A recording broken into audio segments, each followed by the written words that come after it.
हम उस समाज की बात करते हैं जिसमें बड़ी बड़ी डींगे बांध के लोग जाते हैं। अरे लड़का और लड़की तो बराबर हैं, दोनों को बराबर की आज़ादी मिलनी चाहिए। सिर्फ किताबों में और बातें करने से नहीं होता। आज मैं आपको बात करने जा रहा हूँ फ्रेंड्स, एक ऐसे टॉपिक के ऊपर। कई बार लड़के कई सारी गलतियां कर देते हैं, बहुत सारी गलतियां नहीं, वो जानबूझ करके कई सारी ऐसी उम्र के हिसाब से कुछ कर जाते हैं। तो माँ बाप सोचते हैं अरे ये तो लड़का है, चलो हो गया, रात गई बात गई। लेकिन बेचारी लड़कियों से अगर ऐसी कोई छोटी मोटी मिस्टेक हो गई तो उनको इस तरीके की बातें, इस तरीके का ताना सुनाना स्टार्ट कर देते हैं।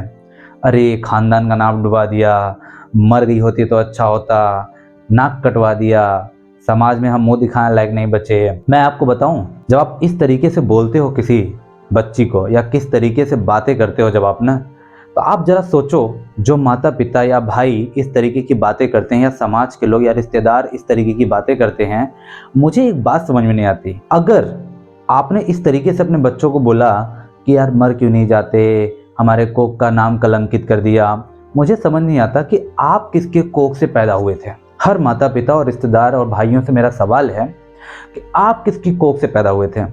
जिस महिला के कोख से आप पैदा हुए थे, अगर वो मर गई होती तो आप क्या किए होते। जिस महिला को आप कलंकित घोषित कर रहे हैं, जिस महिला को आप इस तरीके की आलोचनाएं कर रहे हैं, अगर वो महिला, जिस महिला के कोख से आप पैदा हुए, अगर वो उस समय मर गई होती तो आप कैसे पैदा होते।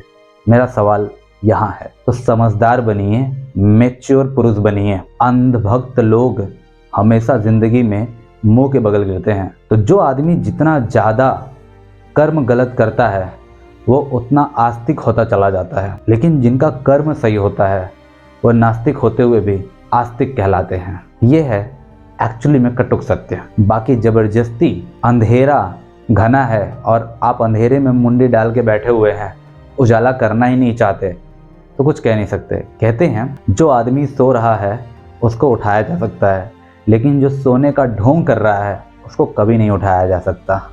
जिसको सच नहीं पता है वो तो मूर्ख है, लेकिन जिसको सच पता है और उस मार्ग पे नहीं चल रहा है वो सबसे ज़्यादा महामूर्ख है दोस्तों। तो अपनी मूर्खता और मैच्योरिटी के बीच में फ़र्क जानिए और ज़िंदगी में आगे बढ़िए।